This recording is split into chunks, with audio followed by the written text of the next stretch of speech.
তুই গিয়ে পারবা সামনে যাইবো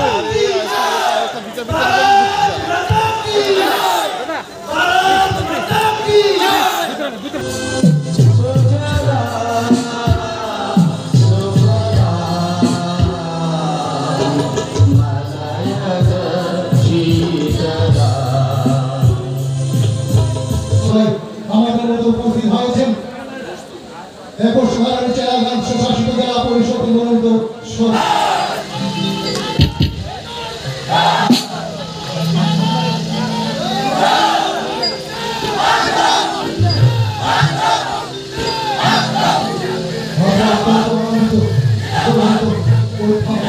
যে নির্বাচনী সভা সেই সভায় উপস্থিত আছেন আমাদের সবার এবং সারা ভারতবর্ষের মধ্যে সবাই জানেন কিছুদিন আগে আপনারা দেখেছেন মাননীয় প্রধানমন্ত্রীজি নরেন্দ্র মোদীজি উনাকে সম্বোধন করেছেন। কি সম্বোধন করেছিলেন? যে জনপ্রিয় মুখ্যমন্ত্রী শ্রী বিপ্লব কুমার দেবজি আজকে এই সভায় উপস্থিত আছেন। সেই এই বিশাল অংশের জনজাতি যারা আজও প্রকৃত শিক্ষার থেকে বঞ্চিত তাদেরকে আমরা সত্যি অর্থে শিক্ষিত করে গণনা করতে পারি শিক্ষায় দীক্ষায় অর্থনীতিতে, তাহলে এই রাজ্যের উন্নতি কোনোদিনও সম্ভব হবে না। এবং যে তারিখ চিন্তা করছে আমাদের রাজ্যের মুখ্যমন্ত্রী এবং রাজ্যের সরকার এবং ভারতের যথেষ্ট প্রধানমন্ত্রী নরেন্দ্র ভাই মোদীজি। আমরা কেন এডিসি নির্বাচনে এত সুযোগ সুবিধা এত টাকা পয়সা দেওয়ার পরেও আজও কেন আমার জনজাতি ভাইয়েরা এতটা অবহেলিত এতটা অবহেলিত? তার মতো একটি মাত্র কারণ আঞ্চলিকতার শিকার। যে যেখানে গেছে যেই টাকায় টাইমের জনজাতিদের উন্নয়নের জন্য এসছে সেই টাকা ওরা পকটস্থ করে দিয়েছে।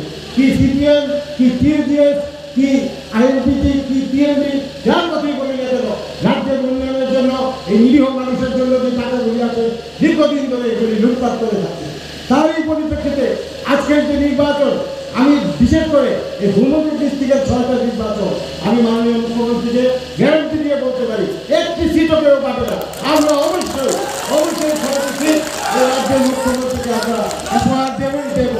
বন্ধুরা, এই টাইমের মা বোনদের সাথে আলোচনা হয়েছে দীর্ঘ বছর রাজত্ব ভাতা বিলুপ্তের পরে রাজার রাজত্ব বিলুপ্ত পরে আমাদের এই এত বড় জনজাতি গোষ্ঠী, রিয়াং জনজাতি গোষ্ঠী, জামাতিয়া জনজাতি গোষ্ঠী কেউ তাদের মূল্যায়ন করেনি। আমাদের রাজ্যের মুখ্যমন্ত্রী বিভিন্ন অঞ্চলে ঘুরে ঘুরে প্রত্যেকটি জনজাতি অঞ্চলে আমাদের ধর্মীয় গুরুদের উনি এদেরকে আপনার সম্মানিত করেছেন। রাজ্যে 25 বছর বামফ্রন্ট সরকার, এই যে আমাদের মহারাজ রাজা নেই, উনি রাজা 25 বছর পরে উনি এলেন। উনি এতদিন এই রাজ্যের যুবরাজও ছিলেন না, মহারাজও ছিলেন না। এই মাত্র 6টা পার্টি উনি চেঞ্জ করেছেন। ত্রিপুরাহা, উলুটাকি কুলু পার্টি, আবার সিপিএম কংগ্রেস। এখন উনি মাথায় কি কাজ, কি নীতি, কি আদর্শ কেউ বলতে পারবে না, কেউ জানে না। এই যে ধোঁকাবাজি, শুধু এই রাজ্যের সরল জনজাতি মানুষরা রাজাকে বিশ্বাস করে সম্মান করে সেই সুযোগে প্রত্যেকটি নির্বাচনে শুধুমাত্র ভারতীয় জনতা পার্টি ক্ষমতায় ত্রিপুরা রাজ্যে আসছে বলে উনি অবতীর্ণ হয়েছে। ওনার থেকে সাবধান থাকবে। এত যে আমার ট্রাইবাল মা বোনেরা এই রাজ্যে পড়াশোনা করতে পারবেন, শিক্ষা দীক্ষা দিতে পারবেন, হোস্টেলের জন্য কলেজে থাকতে পারবেন। আমি একদিন প্রদ্যুৎ বাবুকে বক্তব্য এখানে বললাম, তুমি তো ভাই এত ট্রাইবাল জন্য দিয়ে একটা হোস্টেল বিল্ডিং করে দাও না প্রত্যেক ছাত্রছাত্রীদের জন্য, প্রত্যেক সাবজেক্ট হিসাবে। কোথায় বললো না তো? আমাদের জনজাতিদের উন্নয়নের জন্য কেন্দ্রীয় সরকার সংবিধানকে সংশোধন করে এই রাজ্যে অটোনমাস ডিস্ট্রিক্ট কাউন্সিল ডিক্লেয়ার করেছিল। উদ্দেশ্য সাকসেস হয়নি, একমাত্র আঞ্চলিকতার কারণে। বন্ধুরা, এই ছোট্ট ত্রিপুরা রাজ্য, এই সুন্দর ত্রিপুরা রাজ্যের সৌন্দর্য শুধুমাত্র বামফ্রন্ট নামক একটি আঞ্চলিক টেরিটোরিয়াল পলিটিক্যাল পার্টির শিকারে আছে। এই রাজ্যের ইতিহাস, এই রাজ্যের সংস্কৃতি, এই রাজ্যের সৌন্দর্য সবকিছু বিনষ্ট হওয়ার পথে গিয়েছে। আমাদের ভারতের প্রখ্যাত যশস্বী প্রধানমন্ত্রীর নেতৃত্বে 2018 সালের নির্বাচনে আমরা যে জঙ্গলের রাজত্বে বসবাস করছিলাম তার থেকে আমরা নির্বাচনে মুক্তি লাভ করে আজ ত্রিপুরা রাজ্যের বিধানসভায় আমরা বিগত 3 বছর এই রাজ্যের শাসন ব্যবস্থার মধ্যে। বন্ধুগণ, আগে ত্রিপুরা রাজ্যে গ্রামে গঞ্জে না ছিল ইলেকট্রিসিটি, না ছিল কোনো রাস্তাঘাট, না ছিল কোনো পড়াশোনার ব্যবস্থা, না ছিল কোনো চিকিৎসা ব্যবস্থা।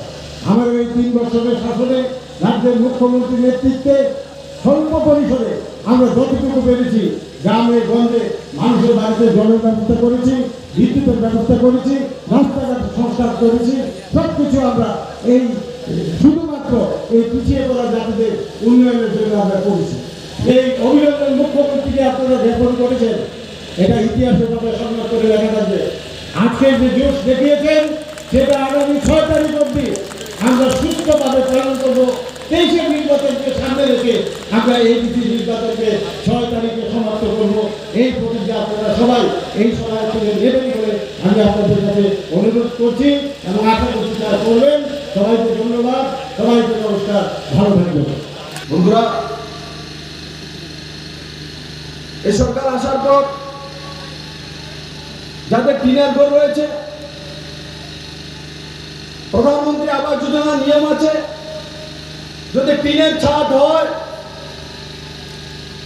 কাঁচা ঘর হলেও উপরে যদি টিনের ছাদ হয় তো সে প্রধানমন্ত্রী আবাস যোজনার ঘর পাবে না। আর পুরনো সরকার 25 বছরের সরকার, এডিসিতে 15 বছরের লাগাতারের সরকার মাত্র 24,000 প্রধানমন্ত্রী আবাস যোজনার মাধ্যমে ঘর দিতে সক্ষম হয়েছিল। আমাদের সরকার করোনার মধ্যে 10 মাস কাজ করতে পারেনি, তারপরও এই 3 বছরের মধ্যে 25,000 প্রধানমন্ত্রী আবাস যোজনার ঘর দিতে সক্ষম হয়েছে। আর তার সঙ্গে সঙ্গে মাননীয় প্রধানমন্ত্রী ত্রিপুরার জন্য এক নতুন উপহার দিয়েছে। বন্ধুরা, সেটা কি? যে যাদের টিনের ঘর আছে কিন্তু কাঁচা ওয়াল বা বেড়ার ঘর, তারও সার্ভে শুরু হয়েছে। ত্রিপুরার জন্য স্পেশাল পারমিশন মাননীয় প্রধানমন্ত্রী দিয়ে দিয়েছে। ত্রিপুরার 1,80,000 ঘরের সার্ভে চলছে।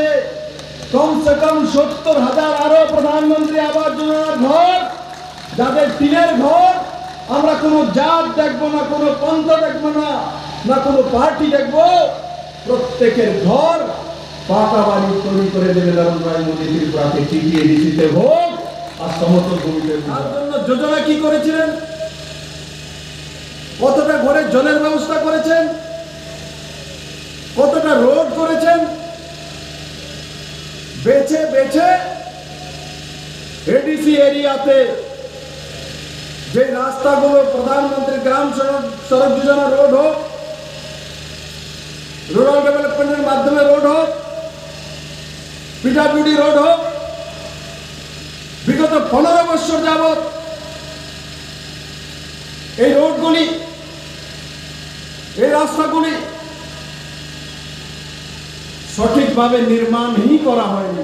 ডেভেলপমেন্ট হয়, আমি জানি যে প্রত্যেকটি মানুষ যখন আমি দাঁড়াই তখন ভাবে যে আমার ছেলের কবে চাকরি হবে, আমার বাড়ির সঙ্গে রাস্তাটা কবে কমপ্লিট হবে, আমার বাড়ির মধ্যে জলের লাইন কবে আসবে, আমার ছেলে কবে রোজগার করবে, আমি কবে ধনবান ব্যক্তি হব, আমি কবে সমৃদ্ধশালী এক ব্যক্তিত্ব তৈরি হব। বন্ধু, সবকিছু তৈরি হবে। আগে মানুষ সেটা কল্পনা করতো না, কেন আগে জানতো পার্টি অফিস সবকিছু তয় করে, এক পার্টি সবকিছু তয় করবে, এক দল তয় করবে। এখন মানুষ বুঝে গেছে যে আমরা তয় করতে পারবো। আমাদের সঙ্গে নরেন্দ্র ভাই মোদী রয়েছে, বিপ্লব দেবের মতো কার্যকর্তা রয়েছে, মানিক শাহর মতো ভারতীয় জনতা পার্টির এক নিষ্ঠাবান সভাপতি রয়েছে। বন্ধুরা, আজকে সরকার 3 বছরের স্টেট গভর্নমেন্ট সরকার। বন্ধুরা, এই 3 বছরের মধ্যে বিগত 25 বছরের সমস্ত মাপকাঠি পিছিয়ে রেখে প্রাইমারি সেক্টর হোক, ইনফ্রাস্ট্রাকচার সেক্টর হোক, ইন্ডাস্ট্রি সেক্টর হোক, এডুকেশন হোক, হেলথ হোক, চাকরি সেক্টর হোক, রোজগারের সেক্টর হোক, সব দিকে এই সরকার 25 বছরের বামফ্রন্ট সরকারের চেয়ে অনেক বেশি পেমেন্ট দিয়ে দেওয়া হয়েছে ক্যাডারদেরকে। কিন্তু জনজাতি যেমন ভাই বোনদের গ্রামের মাঝখানে যে রাস্তা গিয়েছে, সে রাস্তা দেখা যায় না বন্ধু। আজকে এই সরকার যে 2006 সাল থেকে 2006 আজকে 2021, 2006 সাল থেকে যে রোডগুলি পেন্ডিং ছিল, যার পেমেন্ট দিয়ে দেওয়া হয়েছিল, জনজাতি অঞ্চলে রোডের দরকার নেই, মেনটেন্যান্সের দরকার নেই, শুধু রাধাচরণের রাস্তা হলেই চলে, আর মানিকবাবুদের রাস্তা হলেই চলে। গরিব জনজাতিদের রাস্তার দরকার নেই, জলের দরকার নেই, শৌচালয়ের দরকার নেই, প্রধানমন্ত্রী আবাস যোজনার দরকার নেই। আজকে এই সরকার আসার পর জনজাতি মোর্চাকে আন্দোলন করতে হয়নি, গণমুক্তি পরিষদকে আন্দোলন করতে হয়নি, বিভিন্ন ছোট ছোট দলগুলোর আন্দোলন করতে হয়নি। বিনা আন্দোলনে সরকার সিদ্ধান্ত করেছে যে 2006 থেকে যে রাস্তাগুলো পেন্ডিং ছিল, 68টি রাস্তা 362 কোটি টাকা খরচা করে ত্রিপুরা সরকার পিডব্লিউডি তার মধ্যে ফান্ডিং করে সে রাস্তা নির্মাণ করে। তার মধ্যে পেপার ব্লকের রোড, সমতল অঞ্চলে নয় বন্ধু, জনজাতি এডিসি অঞ্চলে 96 কোটি টাকা খরচা করে 96 করোড় 96 কোটি টাকা খরচা করে 15 থেকে 20 বছর যাবত মেইনটেনেন্স লাগবে না, তার ব্যবস্থাই সরকার করেছে। টেন্ডার হয়ে গেছে, রাস্তা তৈরি হওয়া শুরু হয়ে গেছে। আরো 104 কোটি টাকা খরচা করে গ্রামীণ যে ছোট রাস্তাগুলি 1 কিলোমিটার, আধা কিলোমিটার, যেগুলি প্রধানমন্ত্রী সড়ক যোজনার মধ্যে নেই, তাকেও এই সরকার ইনক্লুড করেছে। দিন রাত একটাই স্বপ্ন, এডিসি লাগবে, 28 সিট লাগবে, এক সিটও কমিউনিস্ট পার্টিকে না, সমস্ত সিট জনতার স্বার্থে নরেন্দ্র মোদীর কাছে। সব সিটে মোদি লাগবে, সব সিটে মোদি লাগবে। বাটমা তো মোদি লাগবে, গন্ডা ছাড়া তো মোদি লাগবে, 18 মোড়া তো মোদি লাগবে, লংতারাই তো মোদি লাগবে, কাঞ্চনপুরে মোদি লাগবে, আর আগরতলা তো মোদি বসেই আছে বন্ধু। সেই দিশাতে সমস্ত কার্যকর্তাদের আমি বলবো যে এখন আমাদের যুদ্ধ শাসনী কমিউনিস্ট 25টা বছর অত্যাচার করেছে। আজকে হয়তো এই কমিউনিস্টের বন্ধুরা বাজারে মাঠে হাটে ঘাটে বলবে কি দিয়েছে বিপ্লবদের, কি দিয়েছে মোদি। আরে মোদি ত্রিপুরাকে আজাদি দিয়েছে, এটা সবচেয়ে বড় ত্রিপুরা মানুষের উপহার বন্ধু। বিজেপি আইপিএফটি সরকার আসার পর তখন 15 ফাইন্যান্স কমিশনের মাধ্যমে এডিসিতে 57 কোটি টাকা প্রথমবার পার্সোনাল বেনিফিশিয়ারির জন্য বাজেট আনতে সক্ষম হয়েছে। তার আগে 15 বছর লাগাতার সিপিএম এর সরকার শুধু এডিসিতে যারা চাকরি করে তার স্যালারি দিত, বাকি কোনো কাজ নেই। এর বাইরে এডিসিতে গণমুক্তি পরিষদের সরকার কোনোদিন কোনো কাজই করেনি। কারণ কি? এডিসির জন্য কোনো বাজেটে নেই অতিরিক্ত বন্ধুরা, সেই বিষয় তোমরা।